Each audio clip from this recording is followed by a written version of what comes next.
En esta ocasión vamos a presentar este libro, se llama Foucault no fue a los baños Ecuador, que es lo hice hace algún tiempo, y vamos a contar con la participación de compañeros y compañeras de la universidad y de otros lados. Con nosotros la doctora Julia Salazar, de aquí de la Pedagógica, tiene un chingo de años aquí en la Pedagógica, pero sigue siendo joven. Trabaja cuestiones de enseñanza de la historia y es la responsable de la línea en la maestría. Está con nosotros también aquí el compañero Mauro Jarquín, que es politólogo de la UNAM y además articulista de la jornada en temas educativos y sobre todo de resistencias, que es el tema que vamos a ver ahora. Entonces, bien, pues voy a empezar con lo que se acostumbra, pues a dar las gracias a Roberto porque me invitó.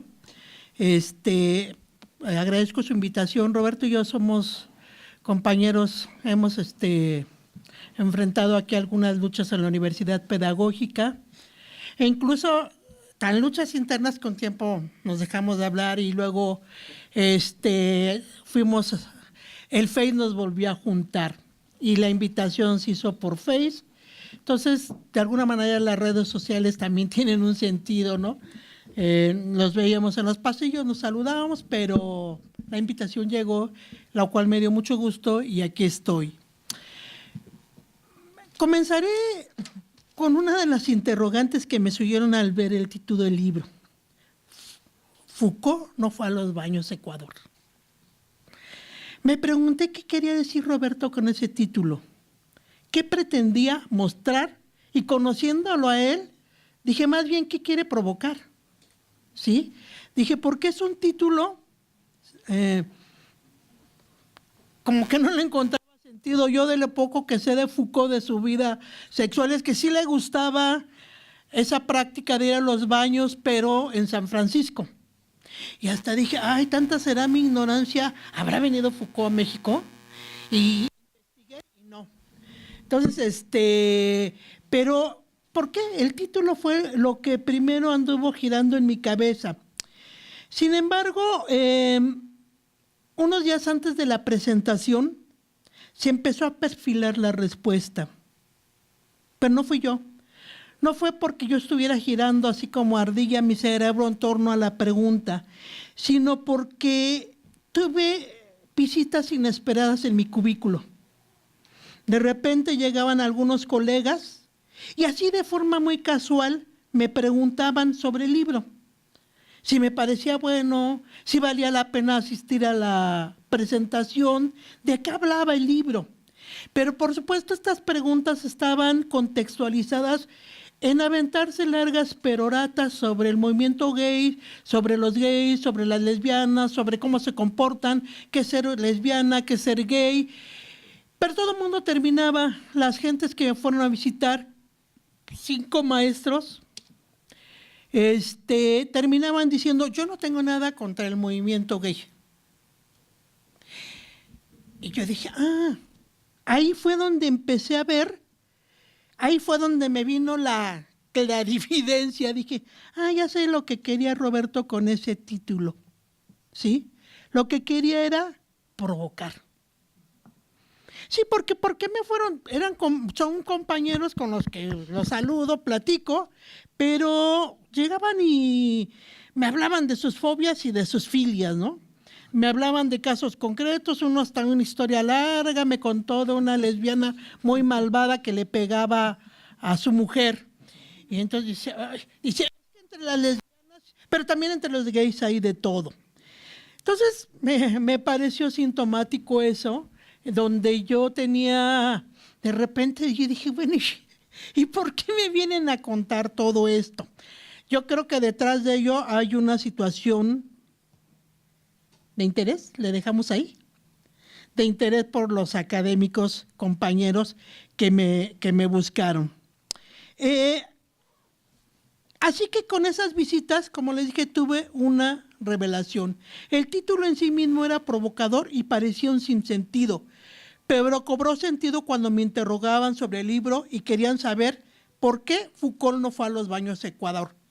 En pocas palabras, el título los había inquietado, por decirlo menos.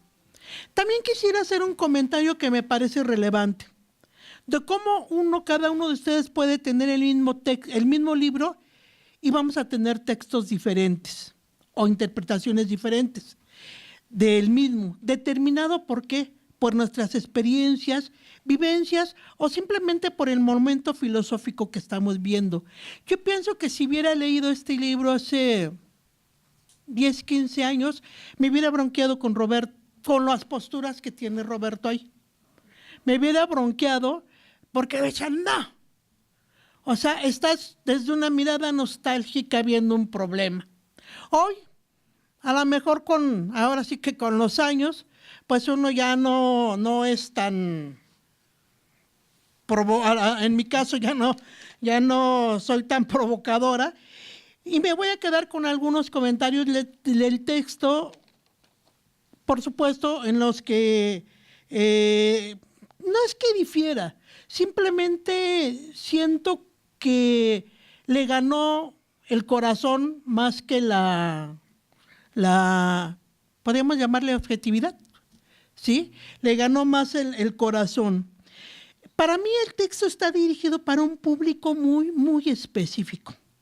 Está dirigido para esos activistas que en los 70 dejaron de ser maricones y jotos y pasaron a ser gay. O sea, yo sentí que era un diálogo hacia los activistas con los que él participó en esa época. Un diálogo en el que replica sus puntos de vista. Entonces, por eso les digo, hay cosas en las que algunas no me fueron tan claras, otras, pues no estoy de acuerdo, pero el texto sí tiene un público muy claro, muy dirigido, muy específico, y sí, yo digo, una clase media, esa clase media intelectual, que fueron de los primeros activistas, ya no recuerdo la verdad sus nombres, yo sí estaba muy chica para recordar, nada más me viene a la mente un clásico que era Covarrubias, porque ese sí lo conocí de manera personal, pero hoy les digo, el texto me da la impresión que está dirigido a este público, pero también a los jóvenes, a los que ahora ya se ubican más en la cultura de la diversidad, los jóvenes que hoy, por ejemplo, ya no se intimidan para besarse en las jardineras, los jóvenes en las jardineras universitarias, aclaro, ¿sí? Y que caminan de la mano en los centros comerciales. O sea, creo que este es el público al que está dirigido este libro. Es un libro, pues sí, complejo en unas partes.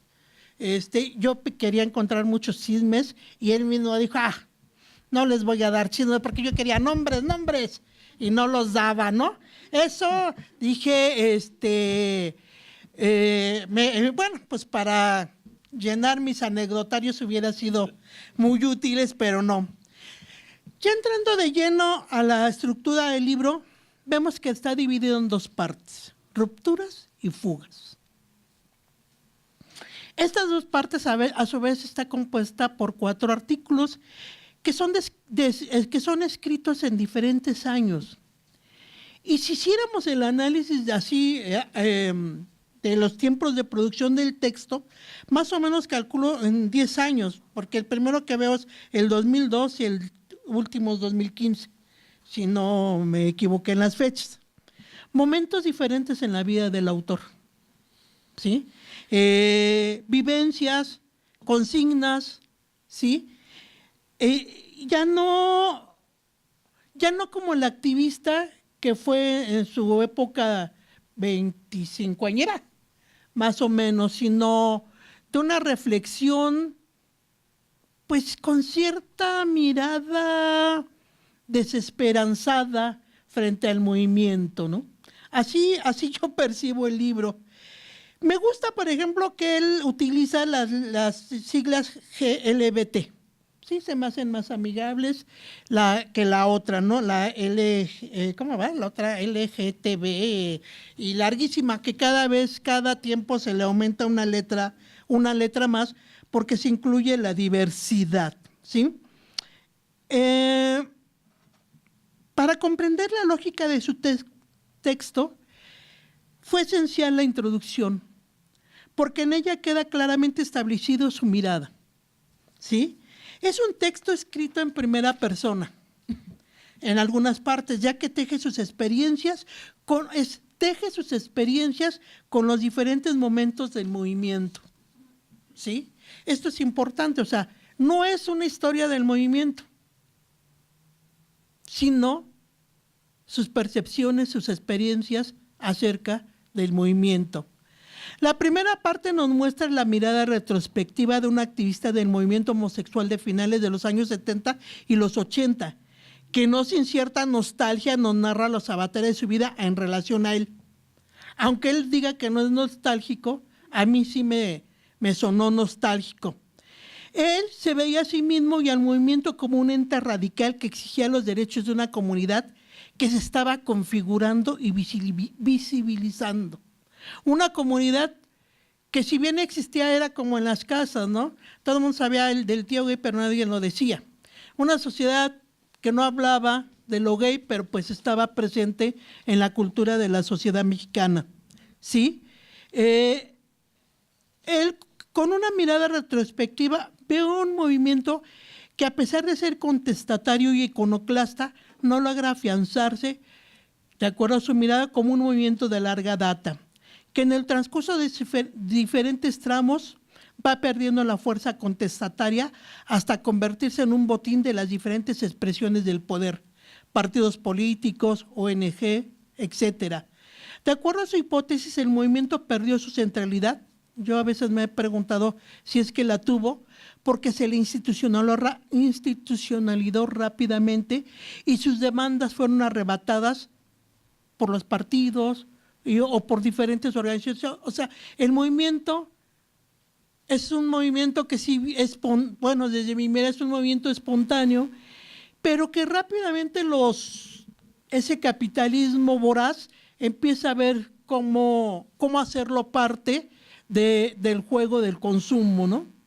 Bien nos lo dice él, esos activistas radicales hoy tienen sus centros de turismo rosa, o el más radical, me acuerdo mucho de un activista, Luis González de Alba, que era muy radicaloso en sus conferencias, pero muy machista en su vida personal, y si uno lee sus novelas, era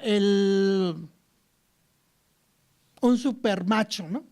Cuando uno va leyendo sus novelas, entonces dice, no, la verdad es ya, lo voy a decir como lo pensaba cuando leía sus novelas, qué hueva, ¿no? De estar viendo a un personaje que se concibe a sí mismo. Bueno, pues esos eran los que eran parte del movimiento gay, ¿sí? Él forma el primer lugar, y así como más de clase media, donde la gente bonita podía ir sin problemas, sin miedos, pero la gente bonita, hombres, las mujeres tenían prohibida la entrada si no me acuerdo se llamaba el taller, ¿verdad? El taller, centro, ¿no? Solo para recordar precisamente, la primera marcha gay fue en 1978, hace 40 años. Desde entonces se han repetido las marchas y se puede observar que año con año estas manifestaciones iban reclutando cada vez mayores contingentes. Sin embargo, al tiempo que estos contingentes crecían y se hacía más compleja la interacción de sus integrantes, las demandas se iban diluyendo. O sea, es un proceso interesante del movimiento. Me acuerdo que una vez nos encontramos en las banquetas de Avenida Juárez, sí, ¿verdad? Y ahí estábamos. Y una de las cosas que observábamos era que el movimiento ya no tenía demandas. Eso que sería hace como 10 años, más o menos. Ya no había demandas, había por la festividad, lo gay, ¿no? Si vemos de dónde viene la palabra gay, es así como gente de ambiente, ¿no? Entonces las fiestas, y esa vez me acuerdo que Roberto me decía, es que ya no están las demandas, ya no está, ya son movimientos comerciales, que mira todas las, ¿cómo se llaman estos carros que transportaban? Son carros de antros. O sea, ¿dónde está? ¿Por qué está el movimiento aquí presente? ¿Por qué seguimos, incluso, por qué seguimos viniendo? ¿Por qué venimos a ver estas marchas? De repente yo decía, no, sí tienen la razón, pero ya siguiendo caminando en la calle, veía a la gente cómo veía el movimiento. Y yo dije, bueno, esta es la razón de ser del movimiento, su visibilidad. Me acuerdo que una señora le decía, una niña como de 10 años le preguntó a su mamá, mamá, ¿por qué van encuerados? Porque en las marchas de ahí va mucha gente encuerada, pero totalmente encuerada, ¿no? Y la señora le dijo, pues porque son gay. Y la niña le dijo, ¿los gays se encueran? Pues sí, le dice la mamá. Y entonces me quedé pensando en esa respuesta tan sencilla, pero la señora no estaba espantada, ni la niña. O sea, simplemente eran preguntas normales, diciendo así. Y eso dije, bueno, finalmente la marcha tiene un sentido a pesar de que haya perdido ese sentido contestatario del que hace alusión Roberto en los años cuando se inician los frentes de liberación. Así las marchas de orgullo gay que se celebraban en la década de los 80 se gritaban consignas muy específicas, consignas que pedían reconocimiento social, las cuales se fueron diluyendo hasta convertirse en actos festivos y comerciales. Como dije, hoy veo que desde mi punto de vista eso no es malo. Lo malo es que eso se convierta como el único objetivo de las marchas, ¿sí? O sea, que la marcha sea festiva, que sea como un carnaval, porque así parece un carnaval la marcha. Para mí no es malo, es finalmente que las marchas en los últimos tiempos, creo que la del año pasado sí tenía unas demandas muy concretas, pero años atrás como que las demandas se fueron perdiendo. Pero yo me preguntaba al leer el texto de Roberto, ¿por qué el movimiento gay tenía que ser diferente a los otros movimientos sociales que emergieron en la década de los 70? Los electricistas, los universitarios, ¿sí? Me acuerdo las marchas en ese tiempo, por ejemplo, el Suter gritando, Suter, apaga la luz.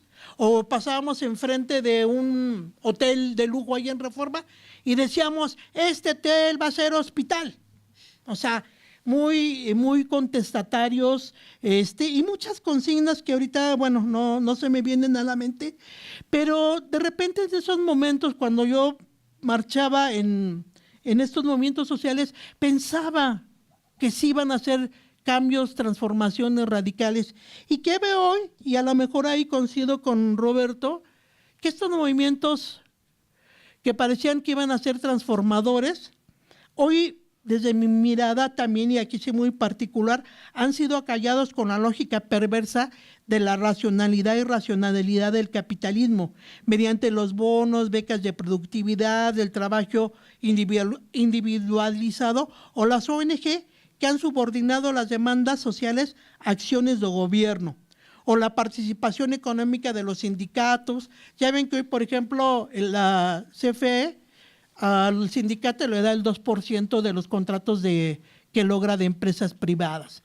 Entonces, de alguna manera, esta combatividad fue restada. Los universitarios, pues, nos quitaron la combatividad totalmente con las becas. Antes luchábamos por el aumento salarial parejo y las becas se convirtieron en nuestra peor perversión. Y bueno, no tan solo que se demuestre en lo económico, sino en la vida cotidiana en la universidad. Antes los maestros nos preocupábamos un poco más por los estudiantes. Hoy nos preocupamos por sacar un mejor nivel de beca y el artículo me da más puntos, me da los mismos puntos que una clase. Entonces, por eso digo que es una lógica perversa. Y entonces yo me preguntaba, ¿por qué el movimiento tuvo que ser el gay? Y el movimiento gay pues se correspondió al momento de la movilización social que estábamos viendo. De repente emergen de forma bárbara, diciendo, incluso el propio movimiento campesino, que fue el que en donde me tocó participar más, y hoy nada. Pero sin embargo yo pienso, y sin embargo se mueve. Ahí están presentes los campesinos luchando. Sí, abrimos el periódico y encontramos su lucha, ¿no? Pero igual los movimientos, el movimiento gay también está, si quieren, subterráneo, pero ahí está. Ya no lo veo, sí, efectivamente, ya no lo veo como antes. Por ello es que el planteamiento medular que encontramos en los diferentes artículos de este texto, y eso es lo que me gustó del texto, y si alguien me preguntara por qué hay que leer este texto, lo sintetizo en esta parte. El planteamiento medular que encontramos en los diferentes artículos de este texto es que la mejor forma de resistir a los discursos dominantes es el denunciar sus estrategias, ya que los discursos pueden desarticularse y funcionar satisfactoriamente, incluso contraviniéndose a sí mismos para apuntalar acciones consecuentes. Él señala de lo que se trata, sí, esto lo cito a él, se trata de generar nuevos instrumentos de lucha, de articular otras demandas, de imaginar nuevas disposiciones, nuevos deseos, nuevos agenciamientos, no de llamar a la contrición. Creo que eso para mí es lo más... Eso que aporta Roberto al estudio del movimiento gay me parece lo más importante, es de alguna manera desmenuzar los discursos para encontrar nuevas formas de lucha. Es importante señalar que el planteamiento medular de este libro nos remite al trabajo de Foucault. O sea, ¿qué más? Hay otro libro de él que habla sobre la problematización y que, por cierto, ocupo mucho en mis clases porque hay una propuesta que se ha construido en torno a la enseñanza de la historia, que es la problematización, y una parte de Robert, la parte de introductoria de ese libro, que ahorita se me olvida el nombre, Robert, el taller de Foucault, ¿no? La primera parte habla de la problematización y es un poco lo que hizo Roberto, problematizó, claro, desde su mirada, este movimiento, pero no tan solo eso, sino quiere buscar o que se busquen alternativas, ¿sí? Es importante señalar que el planteamiento medular de este libro nos remite al trabajo de Foucault, donde en la historia de la locura devela las estrategias discursivas del poder. Para Foucault la locura no existe como esencia, sino que es concebida en relación con la razón que la comprende. La relación establecida en el binarismo razón-locura o heterosexualidad homosexual marca la distinción entre un adentro y afuera, reafirmando el modelo hegemónico. Por ello Foucault dice, la locura en efecto es un subproducto de los procesos que formaron la razón moderna. Y tal vez ya si nos vamos al artículo que se titula de la misma manera con el libro, tal vez ahí está la razón. Foucault en un primer momento yo no sé, les digo, desconozco mucho de la vida personal, pero alguna vez leí que cuando le preguntaron si él era homosexual, dijo, yo no me defino por mi sexualidad. ¿Sí? Y ahora voy a tomar a chascarrillo esto, ahora le diría un filósofo mexicano, Juan Gabriel, pero lo que se ve no se nota, lo que se ve no se juzga, algo así. Bueno, pero un filósofo, filósofo Juan Gabriel, pero bueno, le digo a manera de broma, y él decía que precisamente tengo la sensación, porque digo, aquí no soy especialista en Foucault, de que él no apoyó el movimiento homosexual en sus primeras etapas. Me parece ya es en su última etapa en un texto que habla sobre el deseo y que el deseo y la muerte, o sea, en algún momento de mi vida leí que él buscaba los placeres casi al límite de la muerte. Yo creo que por eso le gustaban mucho los baños, ir a los baños ahí en San Francisco. Bueno, bajo esta lógica, Roberto teje sus argumentos en torno al movimiento de liberación a lo que aspiraban los gays y las lesbianas. Y dice él en su texto, cito, la liberación es un complejo de estrategias, un conjunto táctico orientado por un modo particular de la lucha que ha configurado otros campos de poder, formando sus propias reglas de institucionalización y de normalización. En pocas palabras, un conjunto de estrategias que ha modificado el régimen de gobierno de la homosexualidad. ¿Sí? O sea, me parece como ahí me quedó claro un poco porque él se pregunta en un momento del texto, ¿por qué los movimientos de liberación homosexual no siguieron, digamos, los planteamientos de Foucault? De repente yo me pregunté, ¿por qué lo tendrían que haber seguido, no?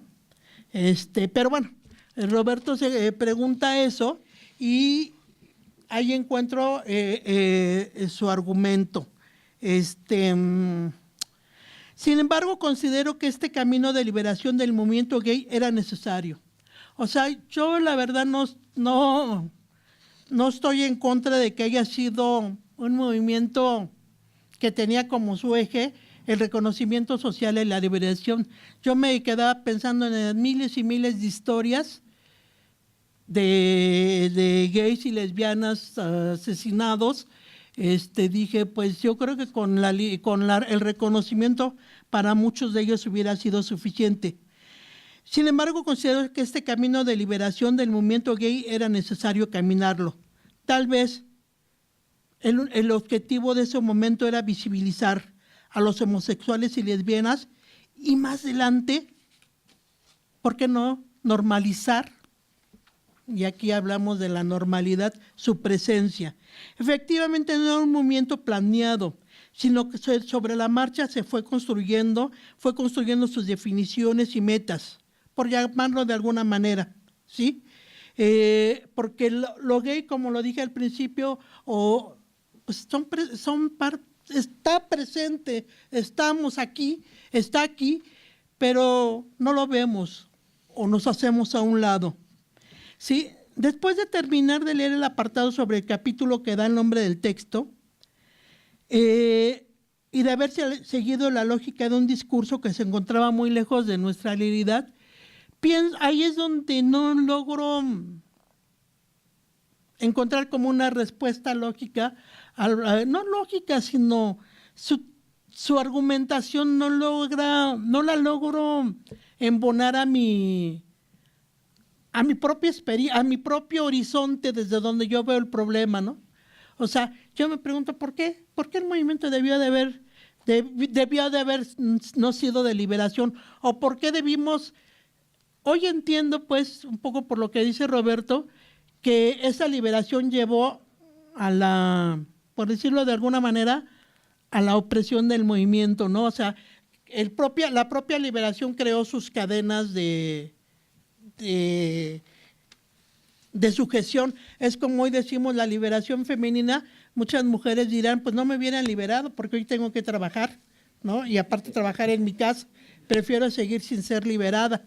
Y es un poco el movimiento, o sea, la liberación tuvo costos, ¿no? Hoy, por ejemplo, el mercado gay es muy peleado, solicitado por las grandes empresas, porque es el gay de clase media gasta mucho en él, en su belleza, en su vida, gasta mucho en sus viajes. Entonces es un mercado muy, por lo que yo veo, muy exactamente. Entonces, pues a lo mejor a su pecado llevó la penitencia en el movimiento, pero yo creo que ese camino se debió de haber caminado y el camino de la liberación fue, para mí, pues necesario. Bueno, aquí dejaría para que se tranquilice este vato. Ok. Bueno, igual agradecer a Roberto la invitación y a ustedes la asistencia. Trataré de ser breve para dar como agilidad a esto. Primero, pues, tengo que hacer una advertencia de lectura. Yo leí el libro desde una mirada heterosexual y muy probablemente también heteronormada, motivo por lo cual, asistiendo a lo que decía la profesora Julia, es de pronto un tanto complicado aprender con H toda la diversidad de elementos, de emergencias conceptuales y de experiencias sensoriales que pueden estar situadas en un documento de este tipo. Es cierto que en sus textos clásicos, sobre todo en el de Economía y Sociedad, Max Weber decía que no era necesario ser César para poder entender a César. La verdad es que pues, a pesar del desarrollo de metodologías, de análisis en la sociología, en la ciencia política académica y de criterios de medición, etcétera, etcétera, cuando hablamos de sociedad es bastante complicado poder decir que conocemos un fenómeno cuando no hay una experiencia sensorial. Y mucho menos cuando hablamos de un fenómeno que prácticamente se sustenta en experiencia sensorial, en emociones, en contradicciones, en deseos, en pulsiones, en represiones, porque estamos hablando de un proceso social que ha sido objeto de la generación de dispositivos de control, que ha sido objeto de la valorización del mercado, que ha sido objeto de un sinfín de sueños y por lo tanto pues es prácticamente un conjunto de emociones que puede llegar a estallar en algún momento a pesar de que aparentemente sea muy estable, ¿no? Entonces, esa lectura que yo hago es, digamos, una lectura un tanto outsider, ¿no? O sea, desde fuera lo estoy analizando, lo estoy viendo, y creo que puede tener ciertas limitaciones. Sin embargo, el texto es como tan abierto que la verdad permite saber muchas de las cuestiones que el autor aborda, pese a que no haya una continuidad histórica entre el vínculo, digamos, entre el libro y lo que uno lee. Bueno, en función de eso, pues diré, la profesora ya mencionó cómo se divide el libro. El libro básicamente es un compendio articulado de intervenciones, porque no tienen como tal una lógica intrínseca, son intervenciones que Roberto hizo en distintos años, pero también al parecer con distintas racionalidades, con distintos fines. Algunos apartados son un tanto más sistemáticos y teóricos, como incluso el apartado que lleva por nombre Elogio del Mayate, es interesantísimo, es un apartado que a pesar de su título para mí es el más teórico y el más denso en ese sentido. Hay algunos que son mucho más digamos de primera persona, que es cómo ha vivido Roberto pues el desarrollo del movimiento de la diversidad o lo que ahora se conoce como el movimiento de la diversidad sexual en nuestro país, pero si juntamos todas estas intervenciones, rabietas, llamadas de atención que hace Roberto, pues tenemos un texto que tiene como objetivo analizar de forma crítica el devenir del movimiento de las disidencias sexuales en nuestro país, ¿no? Ahora, es interesante porque también cuando leemos el libro y lo volvemos a discutir, bien podría ser una película hecha por el CUEC, ¿no? O sea, tiene muchas cosas interesantes entre las experiencias, los lugares, las palabras que utiliza. De verdad es una película del CUEC, ¿no? Deberías de pensar que se produjera. Y lo digo de verdad, con todas las letras, porque en términos concretos y recuperando los conceptos que suele usar Roberto, muy asociados a lo pos, por cierto, el texto es un grito de alerta enmudecido ante el estridente tufo reaccionario que como larva se ha enquistado en el movimiento de la diversidad y su discurso, lo cual es un efecto de su subsunción real al biocapitalismo posmoderno, ¿no? Utilizando los conceptos de Roberto, para mí eso es el libro, es un grito de alarma que pues parece quedarse sin voz porque la estridencia reaccionaria del mercado o la estridencia reaccionaria que el mercado ha construido en función de un movimiento que originalmente era de liberación, pero que ahorita parece más bien de contención del reconocimiento formal, quiere decir, ojo acá, no es esto por lo que luchamos, ¿no? Sin embargo, a pesar de ese enmudecimiento,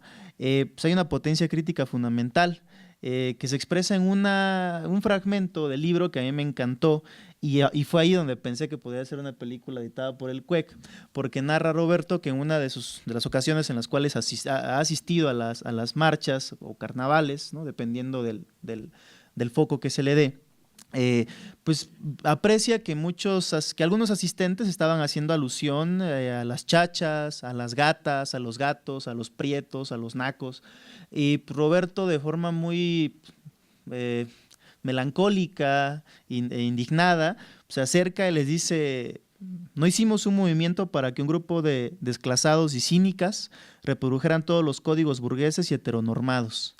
Esto, en cuanto lo leí, fue como una película tal vez de Woody Allen, ¿no? Con música de Sidney Bechet y decir, aquí hay mucha melancolía. Es un libro donde hay mucha melancolía, donde está atravesada la melancolía por algo que, pues la melancolía se refiere a algo que podía ser, ¿no? Algo que podía ser y que al final no fue por algún motivo.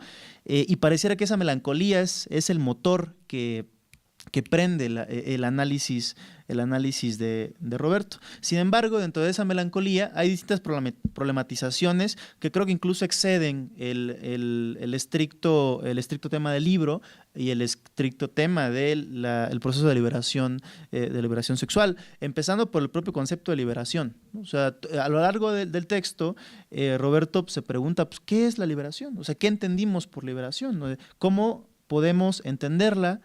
Liberarnos con respecto a qué y liberarnos para qué, ¿no? O sea, ¿qué fue la liberación sexual?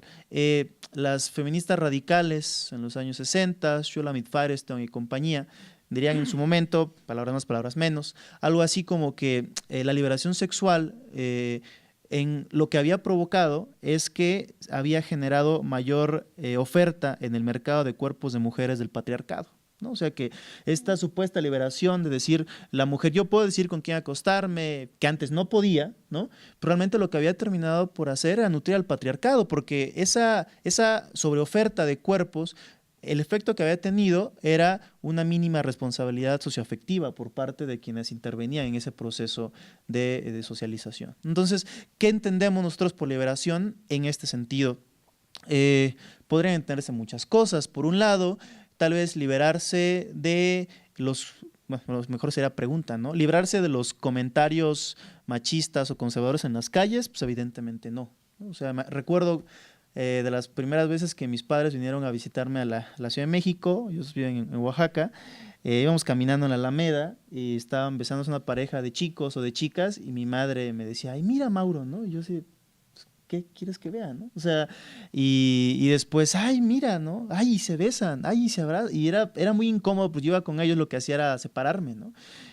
Poco después, sí, o sea, porque ahora a quien le daba pena era a mí, o sea, ir con ellos, ¿no? Y pues en varias ocasiones discutí con ellos y les dije, bueno, y si yo fuera homosexual, ¿cuál sería el problema? Si trajera a mi novio, ¿cuál sería el problema? Que ya mis papás que yo era homosexual como por 2 años, porque además siempre les decía lo mismo y solo conocían amigos míos, ¿no? Hasta que poco a poco, pues como que fueron, no sé si cachando de qué trataba esto o diciendo, bueno, pues también Mauro es gay, ¿no? No lo sé. El punto es que, ¿qué tipo de liberación? O sea, liberación de los comentarios evidentemente no la hay. Liberación de los cánones estrictos de algo que menciona aquí Roberto en el inicio de la familia, la propiedad privada y el Estado, con todo el honor que Engels merece. No, tampoco, ¿no? Liberación con respecto a el estigma de ciertos padecimientos padecimientos somáticos que se asocian a prácticas sexuales diversas, como el VIH, no, el estigma sigue, ¿no? ¿A qué tipo de liberación, ¿no? Y eso nos lleva pues a los siguientes dos problemas, ¿no? La liberación probablemente venga a partir de la cuestión del placer, o de lo que llama Roberto de la genitalización del placer al interior del movimiento. Es decir, se ha construido una especie de libertad del goce en donde aparentemente, tanto en el momento de la marcha, que al final de cuentas es un episodio, es un acontecimiento, como en el desarrollo de la vida de las personas que han formado parte de este movimiento, pues el goce ha pasado, digamos, de tener la posibilidad de ser sujeto de reconocimiento en la sociedad a ser pues sujeto de goce genital, ¿no? Y es algo en lo que pone mucha atención Roberto, no en un sentido moral, sino como un sentido de decir, esto fue lo que nos quedó. O sea, como no pudimos avanzar más de lo que como nosotros queríamos, nos tuvimos que conformar con vivir nuestra sexualidad plenamente, con hacer orgías, con desnudarnos en la calle, con hacer, bueno, en los términos del libro, ¿no? O sea, darnos unas mamadas en el, qué sé yo, en el elevador, ¿no? O sea, pero ¿hasta dónde? ¿Hasta dónde esta genitalización del placer y el goce ha sido efectivamente un elemento de liberación y no pues un premio de consolación para algo que no pudo ser, ¿no? Es como otro sentido. Y quizá esto se deba a que nuevamente problematizado en el texto, pues el movimiento sufrió, como prácticamente cualquier movimiento social, o con muchos movimientos sociales, un proceso de institucionalización, ¿no? Que en el caso de el desarrollo del movimiento de la diversidad sexual, desde la óptica de Roberto, fue acompañado también por un proceso de derechización.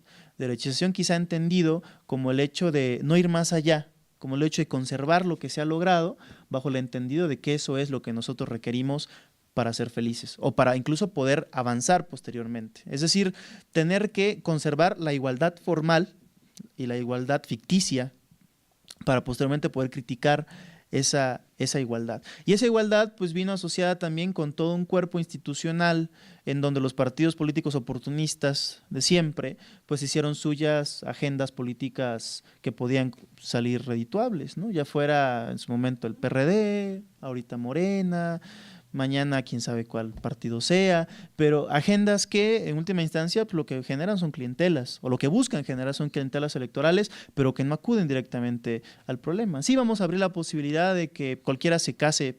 Híjole, el problema realmente es el matrimonio en última instancia. El problema, la necesidad de reconocimiento tiene que ir forzosamente por una intervención estatal que medie la relación entre dos individuos, forzosamente. Sí vamos a dejar, en este caso, que las mujeres puedan decidir sobre su cuerpo en cuestión de interrupción legal del embarazo. Ojalá así sea en todo el país muy pronto, pero bueno, el problema es eso, o hay un problema previo de fondo que el Estado no está atendiendo. Hay problemas de desigualdad que el Estado no está atendiendo, hay problemas de educación que el Estado no está atendiendo, hay problemas de falta de acceso a métodos anticonceptivos que el Estado no está atendiendo, etcétera. Sí vamos a iniciar una campaña para que todas las personas que vivan con VIH tengan acceso a retrovirales, bueno, antirretrovirales. El problema es eso, o hay problemas previos que el Estado no está atendiendo. Todo eso pues formó un proceso de institucionalización que terminó por comerse al movimiento. Eso aunado también, y lo menciono aunque no dice nombres, a que ciertos liderazgos del movimiento consideraron en algún momento mucho más viable para intereses personales pues poder sumarse al aparato estatal, poder incluirse a algún proyecto político, poder generar políticas públicas, crear lobbies. Con esto del lobby homosexual me recordó a los conservadores que hablan del lobby LGBTTIQ, ¿no? Crear lobbies, crear fundaciones, crear ONGs, solicitar financiamiento del gobierno, etcétera, etcétera, para impulsar una agenda limitada que hasta donde entiendo en lo que menciona Roberto en el libro, poco tenía que ver con el movimiento original, que básicamente era no únicamente liberarnos como homosexuales, como lesbianas, sino liberar la sociedad, liberarla del capital, liberarla del Estado, liberarla de la moral judeocristiana, liberarla de todo aquello que constriñera los procesos de socialidad. Y yo creo que tal vez ahí radica digamos, la duda de por qué Foucault no entró al movimiento, ¿no? En cierto sentido, en la tradición intelectual del siglo XX francesa, pues, ¿quién más que Foucault habló de liberarse de todas las ataduras, ¿no? Habló de liberarse del capitalismo, habló de liberarse del socialismo burocrático, habló de liberarse del Estado, habló de liberarse de la moral, habló de liberarse de todo, de todas las estructuras que constriñeran al individuo, ¿no? Y quizá más o menos por ahí iba esta duda, decir, ¿por qué no hubo recepción de Foucault si Foucault era quien lo promovía? Bueno, quizá pues porque las intenciones de Foucault no eran las intenciones de quienes lideraban el movimiento, ¿no? De ahí podría ser un asunto. Y ahora, esta institucionalización que conllevó una derechización entendida como el freno a la posibilidad de lo que no fue, pues fue impulsada y recuperada por el biocapitalismo, ¿no? Un concepto que le gusta mucho también a Roberto y que poco a poco me está convenciendo, pero creo que es interesante. Cuando leía el apartado sobre biocapitalismo, recordaba un artículo que Wolfgang Strick publicó en New Left Review hace, no sé, 8 años, donde hablaba del nuevo capitalismo, ¿no? En los 80s. Strick decía que básicamente lo que había salvado al capitalismo de la crisis del 73, 77, pues había sido el hecho de entender que los obreros, bueno, que la clase trabajadora ya no quería más de lo mismo, sino quería algo distinto, ¿no? Decía entonces, para 1977, todo obrero claro, en los países desarrollados, pues ya tenía en su casa un refrigerador, tenía una estufa, tenía aparatos de durabilidad media, ¿no? Y había una sobreproducción de eso en los stocks de las grandes empresas. ¿Qué es lo que hicieron las empresas? Menciona Strick, fue personalizar el consumo. Es decir, construir ahora, pues, no sé, sí, pintar una estufa de color verde para quien piensa en el medio ambiente, ¿no? Pintar un refrigerador de color rojo porque ahí hay comida comunista, qué sé yo, cualquier cosa, ¿no? De ese tipo. Y eso fue lo que ayudó a que todo ese stock que se mantenía, que no había podido ser realizado en los mercados, saliera. Entonces, digamos, la construcción de un capitalismo ad hoc a una demanda inducida, ¿no? Fue lo que salvó al capitalismo en ciertas cuestiones con respecto a consumo y producción. Ahora, si traemos esa discusión al asunto del movimiento de la diversidad, pues podríamos decir también que el capitalismo vio otra forma de poder salvarse, de poder salvar su crisis y sobre todo poder salvar su falta de legitimidad a partir de la inclusión de las disidencias a sus esferas de valorización. Y eso fue lo que hicieron con el movimiento LGBT. Y eso es lo que hicieron con la llamada nueva izquierda, y eso es lo que hicieron con el zapatismo, y eso es lo que el capital va a hacer con todas aquellas disidencias que no logren, no sé en dónde ni en qué punto radique esto, pero romper esa barrera de la lógica del capital que tenemos tan internalizada, ¿no? Ahora ese biocapitalismo, pues lo que hizo fue fomentar el consumo a mansalva de la comunidad homosexual prácticamente en todo, o sea, en la industria del sexo, desde juguetes sexuales, contenido sexual, de pornografía, turismo gay, proyectos inmobiliarios gays, etcétera, etcétera, apoyándose también del hecho de que en el propio movimiento homosexual pues estaba sustentado en diferencias de clase radicales, ¿no? Y creo que ahí podría tal vez entrar una crítica que podría hacerle a Roberto, que es pues, el punto de vista de clase. O sea, si analizamos a lo largo del texto, lo que vemos es un análisis crítico de una persona de clase media con formación intelectual bastante sólida que pues, lee el movimiento desde su perspectiva de clase mediero, con formación intelectual sólida, y que además una persona que supongo tuvo bastante éxito amoroso dentro de la comunidad homosexual, ¿no? ¿Han visto fotografías de Roberto de hace algunos años? Se parecía… Sí, en serio. Hay una donde se parece a George Michael, así, igualito a George Michael, ¿eh?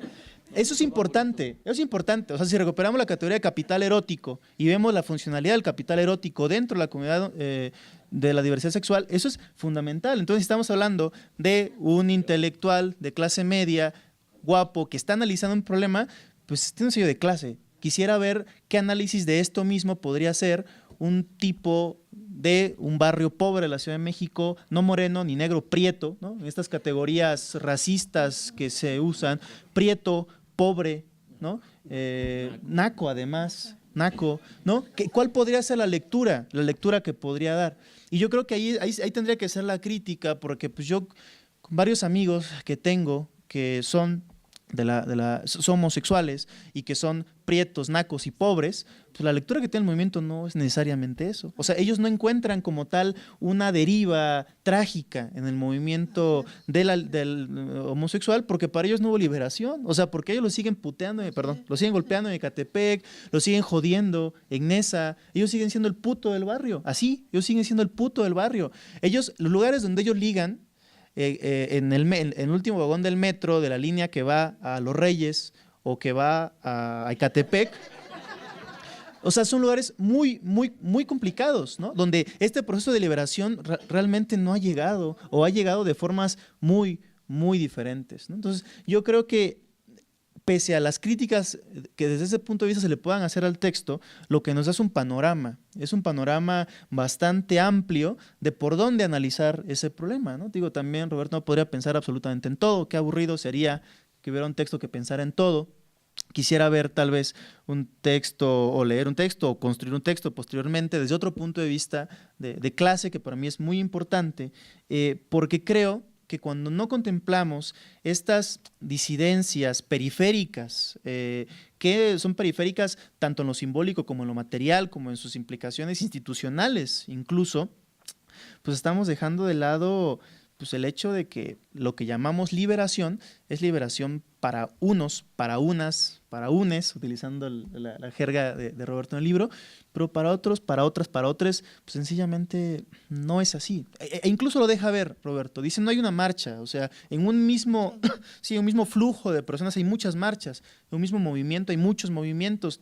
Bueno, habrá que decir entonces si cuando hablamos de después de la liberación, pues no estamos refiriendo a después de una liberación, que es básicamente pues, la liberación del mercado en los movimientos disidentes sexogenéricos, ¿no? Y creo que es el punto fundamental, del texto. O sea, esta liberación particular que fue subsumida por la lógica del capital, es decir, fue creada sí como un nicho de mercado, pero también como un elemento de producción de subjetividades procapitalistas, hacia dónde nos está llevando. Pero ahora, si encontramos que en esa liberación particular ya hubo una subsunción del capital, pues hay que ir a las otras liberaciones posibles. Hay que ir a los barrios, hay que ir con los nacos, prietos, feos y pobres para poder ver desde dónde se puede construir esa liberación. Y estamos discutiendo ahorita esto, pero podemos discutir también, que es algo que también trabaja Roberto, ¿no? Cuestiones de la política del magisterio. O sea, podemos ir realmente a los varios magisterios que componen lo que llamamos magisterio nacional y ver hasta dónde estas posibilidades de organización no están limitadas a determinados sectores magisteriales.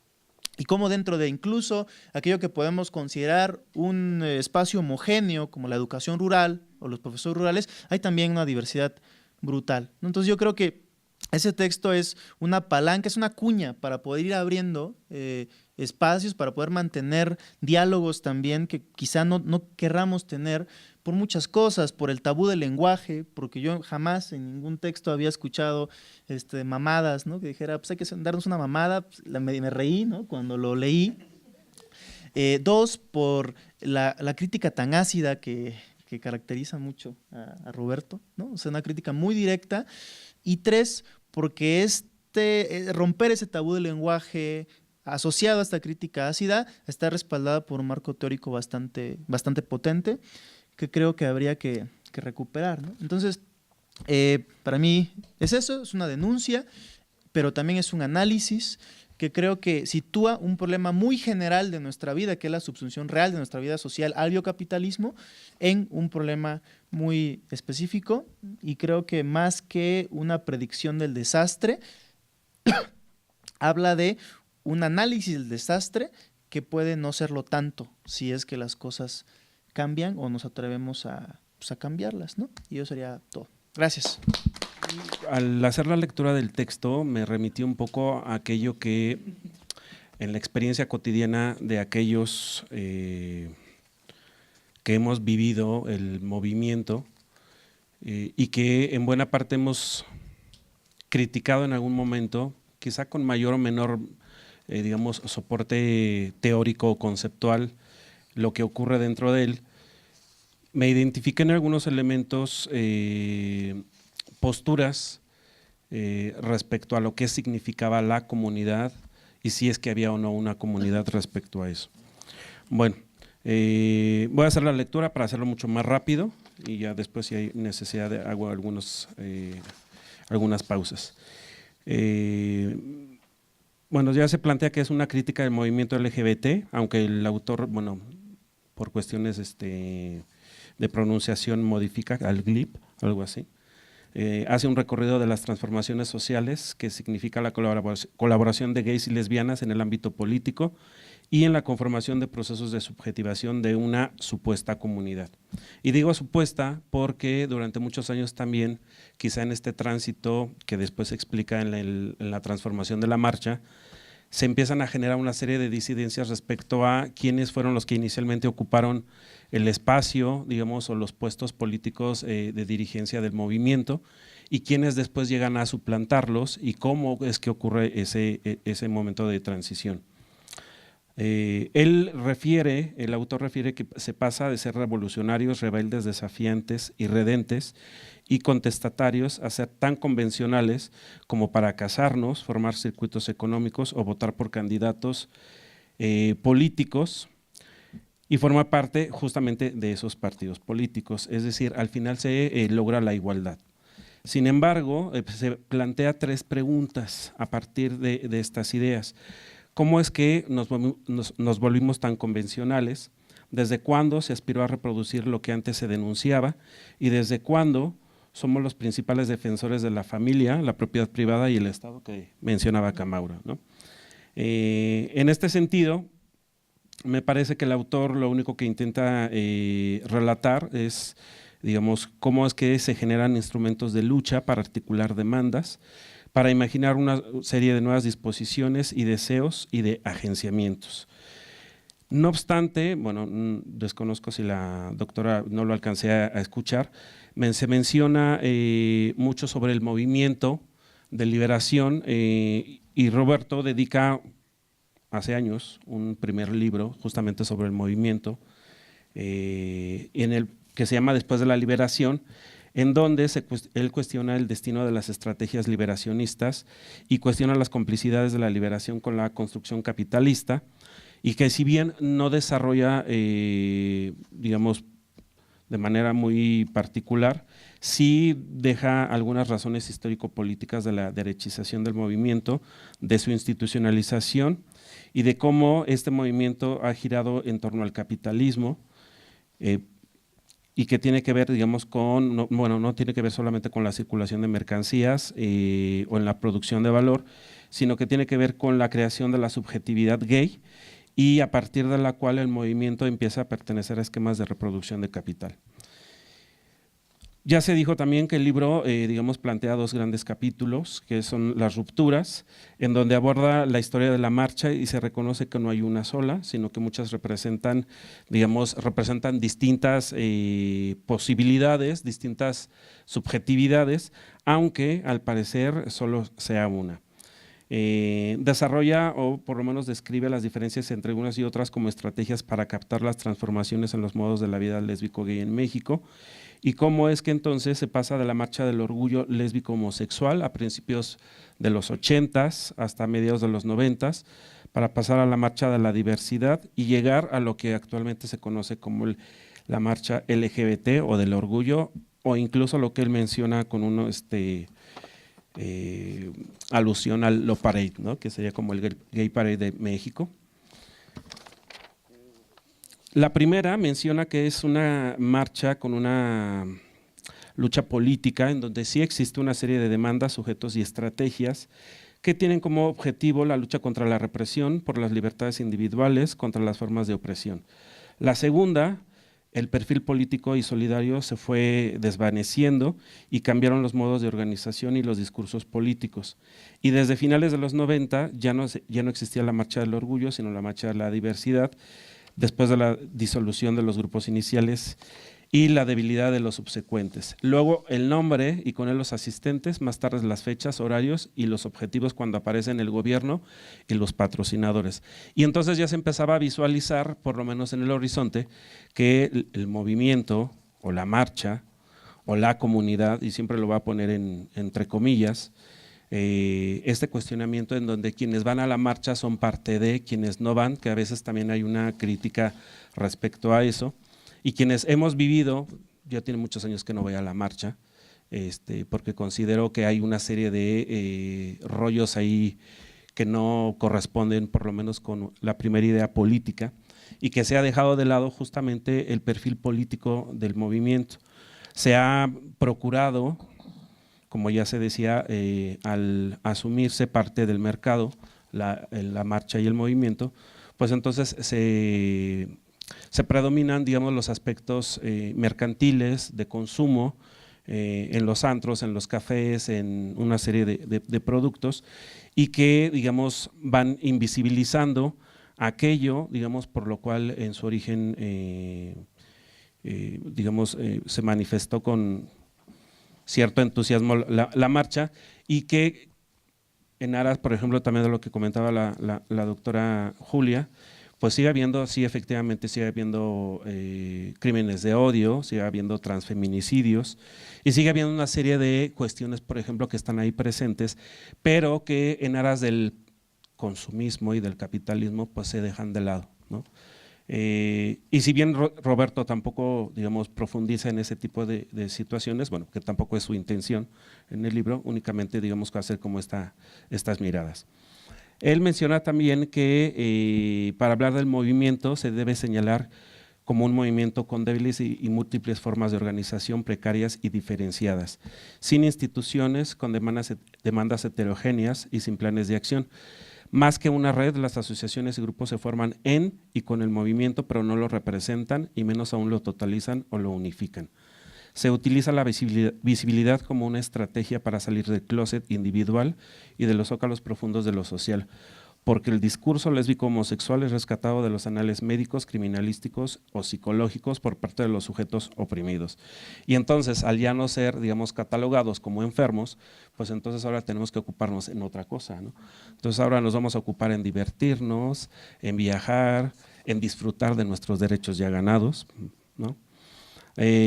Ahora bien, ser vistos y oídos para ser nosotros mismos, es decir, pasamos de lo visible a lo enunciable para sellar la interioridad del sujeto, o mejor, las estrategias de visibilidad y enunciación para devenir técnicas de sujeción. Roberto lo menciona como sujeción a una política determinada y sujeción del deseo y el placer en una o un individuo. La liberación, que es, digamos, como un término permanente a lo largo del libro, lo plantea Roberto como una estrategia político-discursiva, como un conjunto de tácticas, técnicas, saberes y formas de subjetivación que se produjeron el movimiento lésbico gay desde los años 70 y que ha permitido generar recursos para vivir de ella y en ella. Y hace una crítica también a cómo algunos sujetos que fueron parte de esos liderazgos del movimiento, sobre todo en la década de los 90s, empezaron a generar una serie de asociaciones, de espacios comerciales que les ha permitido vivir de, ¿no? Y que han producido una serie también de mercancías, de objetos que son fácilmente consumibles para aquellos que se definen como parte del movimiento. No obstante, Roberto señala que eso siempre sucede con los movimientos emancipadores, que al final todas se corrompen. La liberación lésbico-gay ha terminado por ser un buen negocio, sobre todo para sus dirigentes, sus comerciantes y sus representantes. Afirma el autor que hay que desconfiar de la liberación, aunque menos por sus negociantes que por encubrir nuevas ataduras y por generar nuevas exclusiones. Quizá ahí también que no profundiza, tiene que ver con la idea de que al interior o parte de este discurso de igualdad, de equidad, de no discriminación, pues al interior de la propia comunidad siempre existe también estos comentarios discriminatorios de exclusión, clasistas, de todo tipo, ¿no?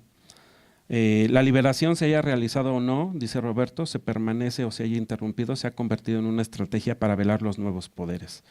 Poderes que tienen que ver, yo creo que más bien con, pues no sé si con un elemento construido en lo colectivo, que creo que tiene tintes de muchas cuestiones colectivas, porque bueno, pues ahí está, pero creo que también tiene que ver más con espacios, digamos, con poderes que se han creado desde lo individual. Y recuerdo un poco lo que decía Mauro hace rato respecto a las disidencias periféricas, en donde, bueno, pues al final los que viven en la Ciudad de México sí tienen, digamos, como una serie de condiciones muy distintas, por ejemplo, a los que viven en la periferia de la ciudad o los que viven en algunas zonas de provincia, en zonas rurales, en donde esta liberación, pues ni siquiera en términos discursivos ha llegado, ¿no? Y en donde las prácticas familiares, escolares, siguen siendo, digamos, de mucha humillación, de mucha discriminación y cosas de ese tipo. Dice Roberto que la liberación nos ató al sexo y lo centró en los genitales. Se volvió totalitaria puesto que se construyó una nueva subjetividad. El gay o la lesbiana está construido por redes de sujeción ligadas con el poder y el sexo. Creo que parte de esta liberación que a mí no me queda claro cuál habrá sido la liberación inicial, porque tampoco lo establece Roberto ni en el primer libro, ni en la introducción de este. No sé si tenga que ver con un asunto aspiracional respecto al tipo de reconocimiento que se buscaba, respecto a la normalidad que se pretendía, pero me parece que lo que sí ha posibilitado esta, digamos, liberación es una construcción identitaria que está ligada sobre todo al ámbito sexual, y él lo plantea en este sentido.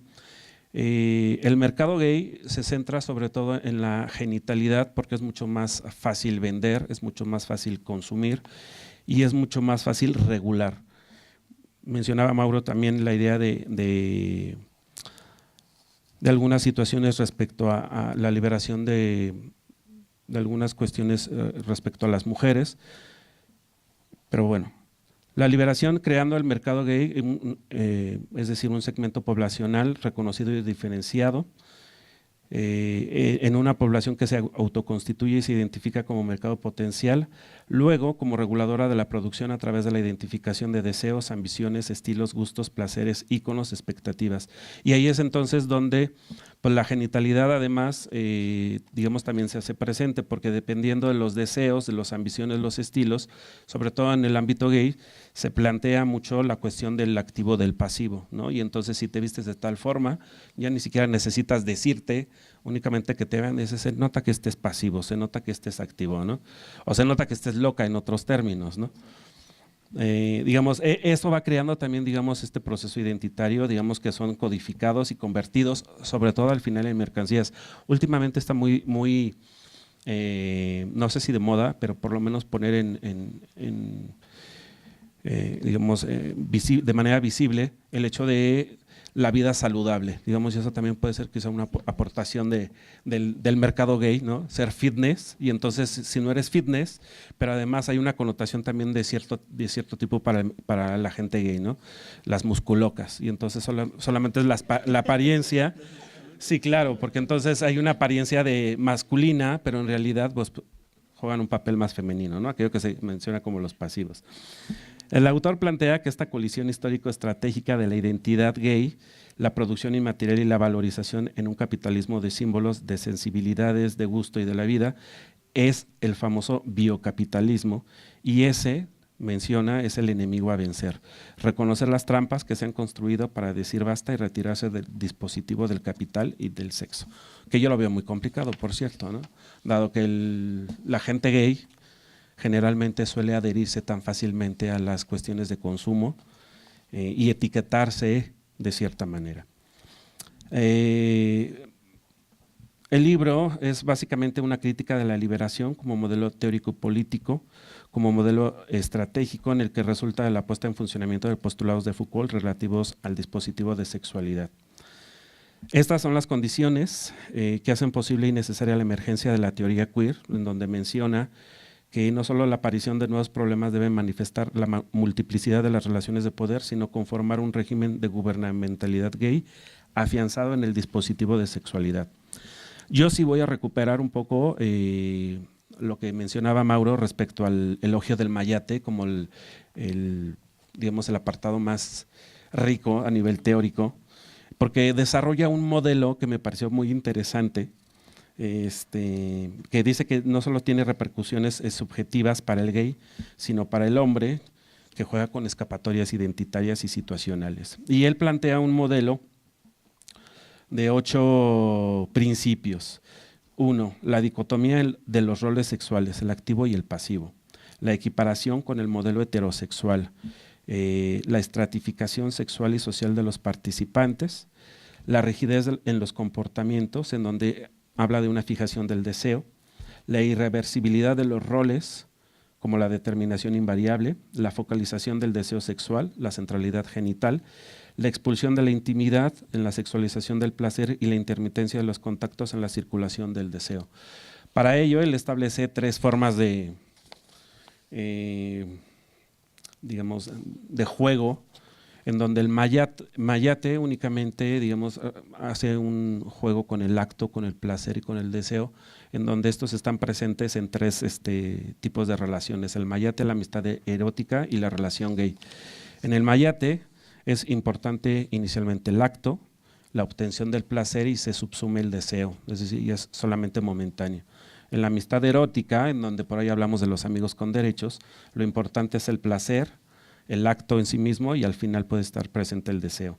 Y en la relación gay está presente el deseo en primer término, el placer y al final, digamos, como componente complementario está el acto. En este sentido, la moderna experiencia de la homosexualidad es el resultado de una ecuación histórico-política en donde la identidad entre el deseo y sujeto es la base de los discursos y las experiencias cotidianas y políticas de la sexualidad. Me parece que desde esta, digamos, lectura que yo hago al interior a diferencia de Mauro, sí me quedo un poco con la idea de hay elementos que no se critican o que no, digamos, se consideran respecto a cómo es que, digamos, se van construyendo una serie de elementos que posibilitan el ejercicio crítico del movimiento y en donde quienes en ocasiones, cuando han sido cercanos al propio movimiento, pues han sido excluidos, han sido, digamos, violentados también por los propios integrantes del movimiento, y que eso, digamos, podría explicar en buena medida también cómo es que se dieron esas transformaciones del movimiento durante estos tres momentos importantes que menciona. Me refiero particularmente a la marcha. Y por último, cómo estas demandas que pueden ser codificadas en distintos dispositivos, digamos, pueden estar ejerciendo un papel importante. Roberto lo menciona en algún momento que siempre existe una posibilidad de centrarse en las cuestiones binarias. Ahora es muy común hablar de los cis y de lo trans, ¿no? Digamos, y pareciera ser que lo trans, digamos, puede ser un recurso, no sé si teórico, crítico o metodológico, que permita darle un impulso particular, no sé si digamos, determinante a la crítica que se pueda realizar al movimiento. Y en ese sentido, digamos, me encuentro un poco con la idea de reivindicar una práctica, digamos, singular que tiene que ver con la posibilidad de que cada uno de nosotros identifiquemos cómo nos podemos liberar más allá de la cuestión de género, de la cuestión de orientación sexual, de la cuestión de clase, que también sería importante recuperar esta idea que planteaba Mauro. Estaba pensando en la idea de cómo poder recuperar una construcción teórica, que sería complicado, de alguien, por ejemplo, pobre, prieto, naco, sin estudios, respecto a este movimiento que para él probablemente pueda significar como una escapatoria de esos ámbitos, por ejemplo, de violencia, de exclusión, de discriminación, desde el ámbito familiar y obviamente atravesado por todos los otros ámbitos de la vida cotidiana. Bueno, gracias. Pues muchas gracias al estrés, al estrés, y yo solamente prometo no tardarme 40 minutos como la última vez. No. Muy sencillo, varias cositas. Uno, ¿por qué presentar un libro así en un doctorado en política de los procesos socioeducativos? La respuesta tiene que ver con las líneas de generación de conocimiento del doctorado. Nosotros en el doctorado, que es un doctorado en política, tenemos una distinción, no seguimos el enfoque de las políticas públicas, que es el enfoque dominante en el análisis de la política referida a la educación. Lo que nosotros seguimos es otra vertiente que trata de la constitución histórico-política de los procesos socioeducativos. Es decir, ponemos atención, antes de la política hay una cosa que se llama lo político. Es decir, cómo se configuran los problemas políticos y se interviene sobre ellos y después se gestionan, se manejan, etc. Es una vertiente. Después, por lo tanto, hay que desarrollar modelos y formas de análisis un poquito distintas. ¿Qué se convierte en un problema de política educativa? Es como la tarea que nos dedicamos nosotros fundamentalmente. De ahí que, por ejemplo, cuando decimos hay un problema de violencia escolar, nosotros decimos el problema se puede trabajar desde la gestión de la violencia escolar, y hay un chingo de programas y de formas de ver, desde Escuela Segura hasta Conócete, etcétera, muchas formas. Pero eso es después de la pregunta inicial. Esas son respuestas a una pregunta. ¿Cuál fue la pregunta? ¿Cómo se constituyó la violencia escolar como un problema de política? Entonces, hay cosas que llegan y hay cosas que no llegan a la política educativa. Una de ellas tiene que ver con todos estos temas medio raros. Estos temas medio raros que no llegan a la escuela, que no se configuran como políticas, pero que están ahí. Entonces están un poco invisibilizados, están un poco, se gestionan a partir de la costumbre, se gestionan a partir de los conocimientos o más del desconocimiento y de los prejuicios. Ahorita tenemos un problema enorme del bullying homofóbico, pero también tenemos el otro problema enorme de los suicidios en las escuelas. Entonces, lo que nosotros decimos es, vamos acercándonos a vamos viendo otro tipo de problemas. Esto es un poco como lo de Cuarón, para seguir la dinámica de propuesta aquí por Mauro. Cuando Cuarón recibe el Oscar, dice, es que los artistas tenemos que ver lo que no se ve normalmente. A mí me gusta mucho esa expresión, me gustó muchísimo, porque los investigadores tendríamos que hacer exactamente lo mismo, ver lo que no quiere ver incluso la política, es decir, el Estado, es decir, los empresarios, es decir, los maestros y sus poderes que los tienen hasta dentro de, no solamente de la cabeza, sino del cuerpo y del corazón. Entonces, esa es una cuestión para nosotros importante. Por lo tanto, el tema es la problematización. ¿Cómo problematizamos? La problematización es el origen no solamente de las tesis, sino sobre todo de las formas de gestión, y también de la creación de las instituciones, pero también de los saberes, también de los conceptos. Para nosotros esto es un punto central, problematizar. Y luego, la otra línea de generación de conocimiento es, cuando decimos la política, pareciera ser que siempre estamos hablando del Estado. Aquí Foucault es absolutamente fundamental, y hay una frasecita que yo no me cansaré de repetir nunca, y es como en la historia de la sexualidad, en el primer tomo, hay una parte que Foucault dice, en el análisis político todavía no se le ha cortado la cabeza al rey, es decir, todavía seguimos allá por 1789. ¿Sí? ¿Qué quiere decir esto? Que seguimos pensando la política en términos de Estado, en términos de instituciones, en términos de organizaciones, y no seguimos pensando la política en términos de relaciones. Y cuando hablamos de términos de relaciones, queremos decir automáticamente el problema del poder y lo que está asociado inmanentemente a él, que son las resistencias. Por eso en el doctorado tenemos las dos vías, la vía de la constitución histórico-política de los procesos socioeducativos, pero también la vía de los movimientos sociales.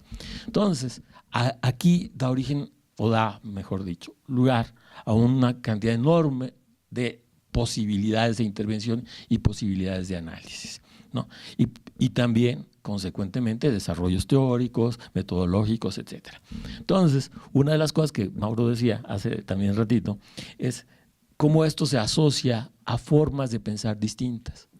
Y nosotros lo que decimos aquí, en el caso del magisterio, es, bueno, es que hablamos del magisterio en general, pero lo que nunca decimos es que la misma constitución del magisterio es una constitución del poder y que está atravesado por muchas formas de sujeción.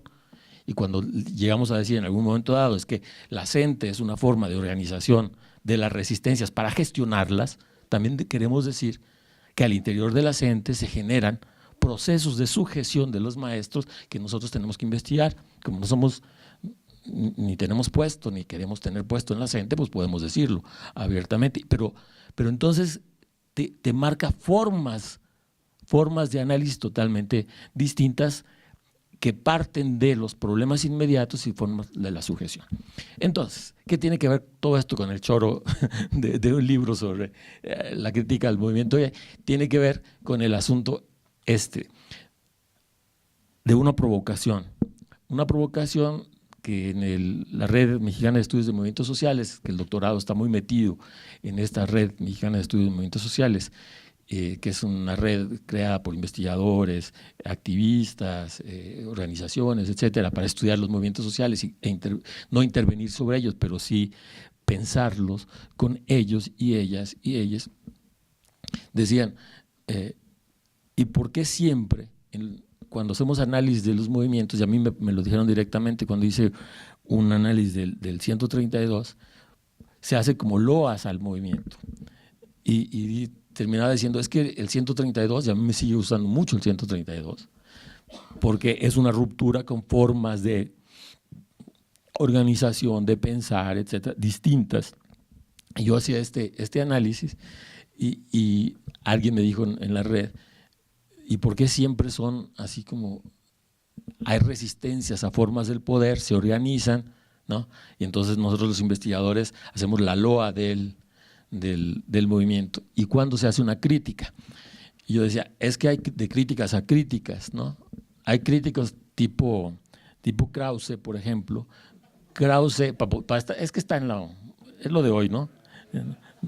Donde Krause no hace crítica, Krause pontifica, y en lugar de los hechos, sus opiniones se convierten en hechos. Es una perversión del análisis histórico bastante extraña, donde al análisis histórico se le está poniendo una opinión por delante. Tendrían que haber hecho esto, tendrían que haber hecho lo otro, etcétera, etcétera. O sea, ese tipo de críticas yo no las quiero hacer, porque entonces es una crítica todo menos materialista, en todo caso platónica. Entonces, ¿cómo hacemos crítica al movimiento, a los movimientos, sin decirles qué es lo que hay que hacer? Sin decir, tendrían que haber hecho esto y entonces no hubieran tenido tantos problemas. Ese tipo de crítica no me interesa. Yo, ¿quién chingado soy para andar diciéndole a gente que puso la vida, el cuerpo, los intereses ahí, lo que tendrían que haber hecho? Me parece una mamada. O sea, francamente, ese tipo de crítica no es el que yo quisiera hacer. Pero ¿qué sí quisiéramos hacer? Bueno, pues resulta que el buen Marx hace muchos años inventó una cosa que se llama la crítica de la economía política, y esto tenía que ver con cómo analizamos la constitución de los problemas históricos, sus límites, sus posibilidades, sus contradicciones, etc. Y este es otro tipo de crítica. Y yo no sé si estoy dentro o fuera o al lado aquí como los compañeros, dentro de esta cosa llamada el movimiento, porque yo creo que justamente ya no hay eso. Yo más bien me ubico así como que salgo cuando quiero y me meto en otros lados cuando quiero, me valen madres absolutamente si estoy dentro o fuera, porque pues, no me interesa ese tipo de posición. Lo que me interesa es cómo criticamos a un movimiento que en los años 70 decía que había varios problemas y uno de ellos era la patologización de los deseos homosexuales. Otro de ellos era la persecución de los deseos homosexuales, ¿no? Y esto generaba individuos particulares. Es una cosa bien interesante, porque podías tener relaciones homoeróticas, pero no ser gay, ni ser homosexual. Y eso, pues muchos de ustedes lo saben. Digo, no les sé su vida particular, pero simplemente estadísticamente ahí se puede ver clarísimamente el negocio. Entonces, no se identifican. Entonces, pero si se identificaban, había un pedo. Y entonces, esa despatologización, descriminalización y generación de una subjetividad subyugada doblemente es lo que dio origen al movimiento. Entonces, ni madres, y así decía la banda, y así decía la banda, ni enfermos ni criminales. Simplemente vatos ahí, igual que cualquier otro pendejo, igual, exactamente igual, nada más que con una particularidad. Pero esa particularidad hay que cuestionarla. Y entonces eso generó todo un movimiento. Y a mí me interesa mucho el tema y este es un tema teórico, creo que hay estudiantes aquí, ¿verdad? Casi todos son estudiantes de maestría. Sí. Es un tema teórico bien interesante, es el tema de los acontecimientos. Resulta que allá en los años 70 era impensable que una bola de maricones y de lenchas y de lesbianas y cosas horrendas fueran a decir que eran exactamente igual a todos los demás, que nomás tenían una particularidad, y salían a la calle y protestaban y tenían argumentos y tenían unas cosas verdaderamente impresionantes. Yo le dedico una de las 20,000 dedicatorias, que me extraña que aquí la banda no haya dicho, del libro, es a una chica que me encantaba, me encantaba.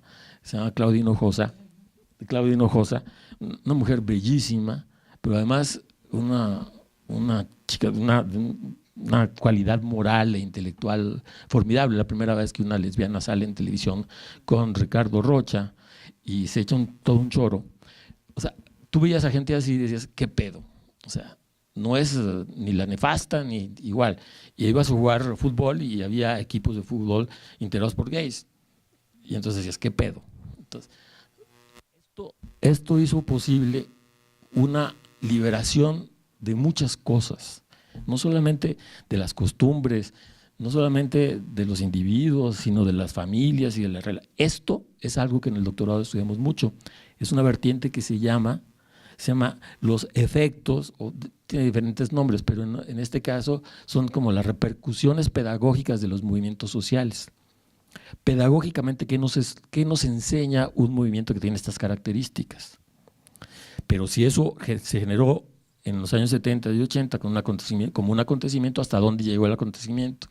Y hasta dónde, esto es bien interesante porque teóricamente un acontecimiento dice, se genera, pero tiene muchas vertientes, por lo que les decía antes, de la gestión y todo este tipo de cosas. Tiene una vertiente que se va por un lado, otra vertiente que se va por otro lado, y esas son decisiones inmediatas. Eso tiene que estudiarse, eso no tiene que asumirse como que así tiene que ser para toda la vida. Tiene que estudiarse en qué momento se fue por un lado, en qué momento se fue por otro lado. Es como el 68, y este libro le debe mucho a un artículo de Deleuze y Guattari que se llama el 68 no tuvo lugar. No es que no haya habido el 68, es que el 68 fue un acontecimiento que generó muchas posibilidades, muchas cosas que tendríamos o que podríamos haber seguido, pero no seguimos. No quiere decir que si los hubiéramos seguido hubiéramos sido felices, solamente quiere decir que ahí estaban. Así esto, exactamente igual.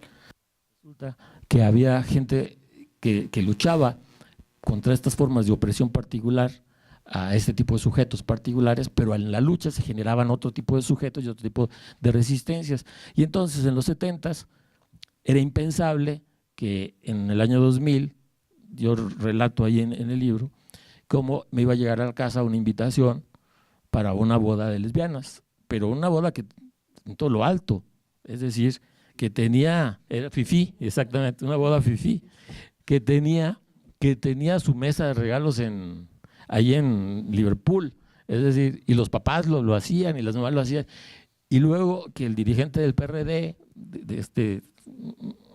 dijera, no el dirigente del PRD, sino de la sección de la diversidad en el PRD, anduviera con su esposo y hijito, así igualito que las fotos de sus papás ahí, en su casa ahí, los dos vestidos de negro y el niñito y el pastel de alá. No mamen, o sea, tanto pinche pedo para terminar casados. O sea, y todas las formas de opresión y todas las formas de subjetividad y todas las formas de repetición de los mismos.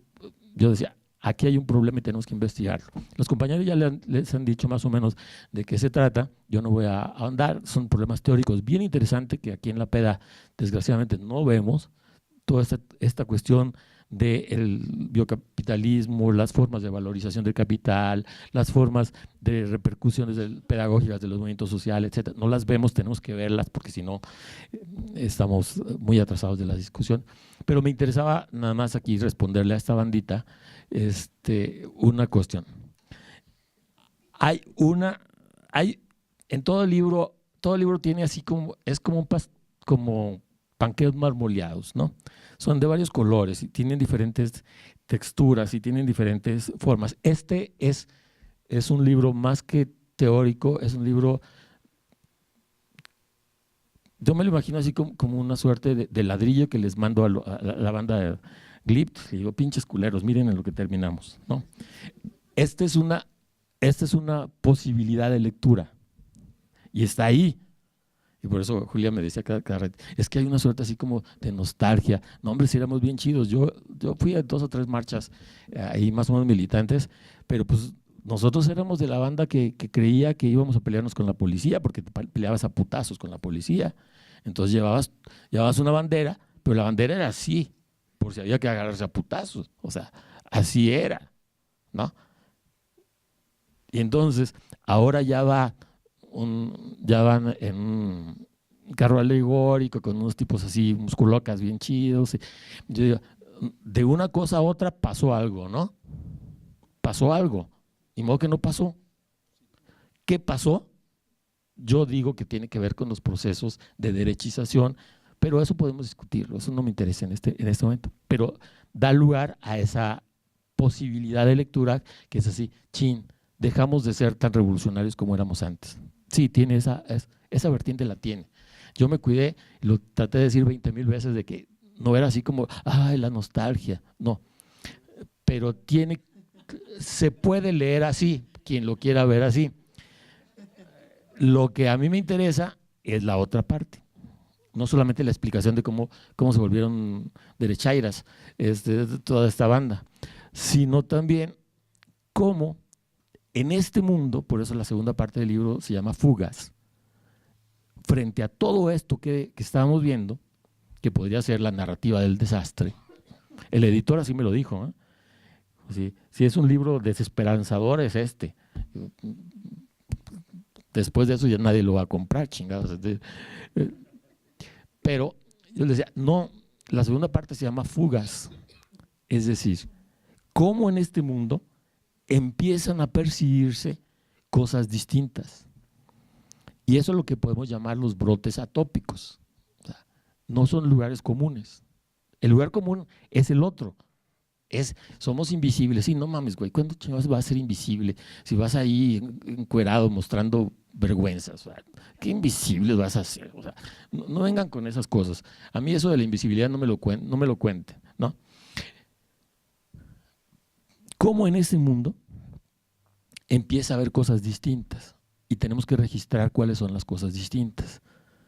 Y a mí me parece bien interesante cómo hay jóvenes, ¿no? Muy jóvenes, de muchas tradiciones muy distintas, que ya no tienen que ver con mi época, marxistas, leninistas y cosas de esas, sino hay jóvenes que se la están rifando por hacer otro tipo de política, otro tipo de subjetividad. Eso me interesa muchísimo.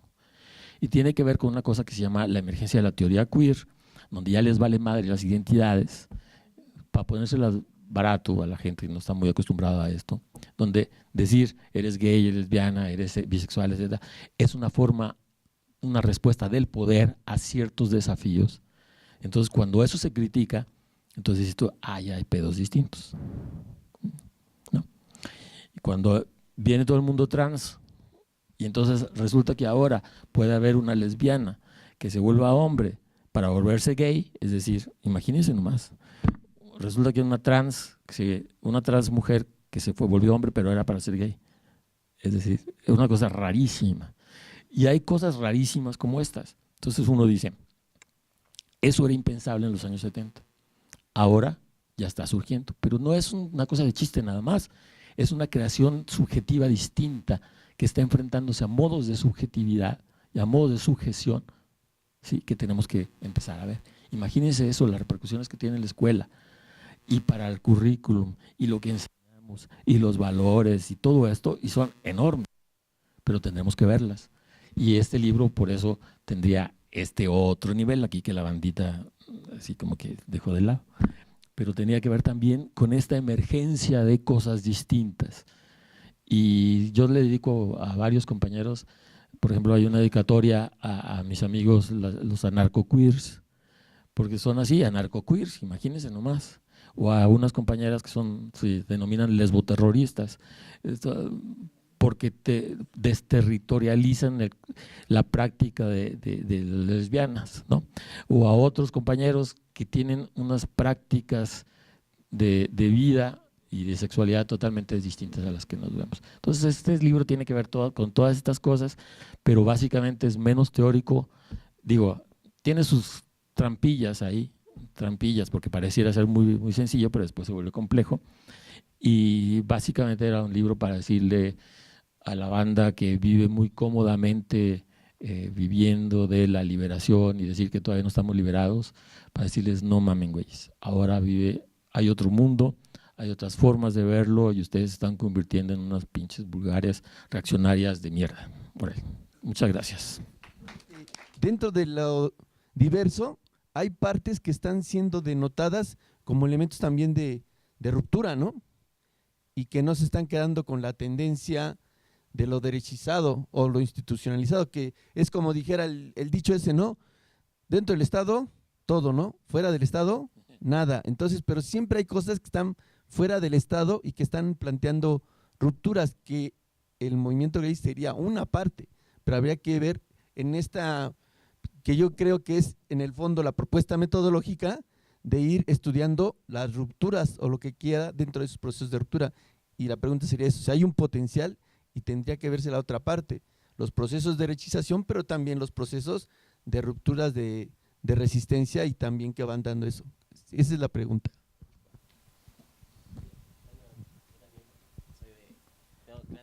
Venía como muy entusiasmado por el nombre. Foucault no fue a los baños de Ecuador, porque pensaba en esta análisis que en algún momento hizo Didier Eribon, y cuando entrevista a Foucault, que él decía Foucault, es que el problema no es de que nosotros seamos felices, sino que la gente nos vea y que somos felices, ¿no?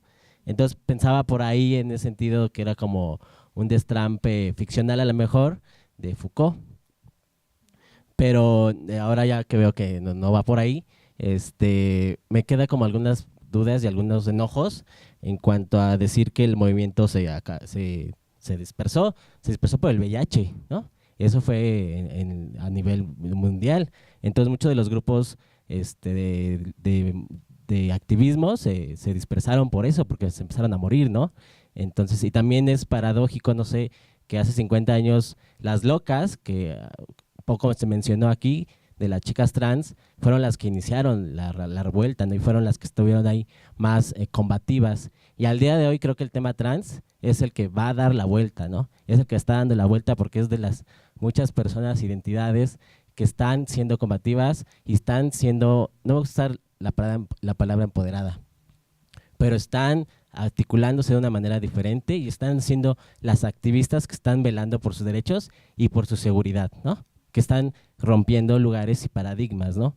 Hay muchas pocas que ya están reconociéndose en la identidad de género, ¿no? Y que sigue habiendo crímenes. Hace poco han habido, igual en la UNAM hace poco en el congreso, un congreso que hubo, igual estaba planteando esto, ¿no? Las chicas trans que llegan a la cárcel, ¿no? Que llegan y que tienen VIH, ¿no? Entonces están relegados y están relegados. Jesús decía un poco sobre las sexualidades periferias de la clase, el racismo, de la educación y también de los cuerpos con VIH, ¿no? Entonces también creo que por ahí los movimientos tendríamos, o yo igual como homosexual, tendríamos que rearticular todos los discursos para seguir siendo visibles y encontrar una liberación, pero que esa liberación pues nos proteja, ¿no? En el sentido social, médico, institucional, porque a lo mejor no vamos a poder nunca romper la institución, ¿no? Pero sí aprovecharnos de ella para hacer un consenso comunitario. Gracias.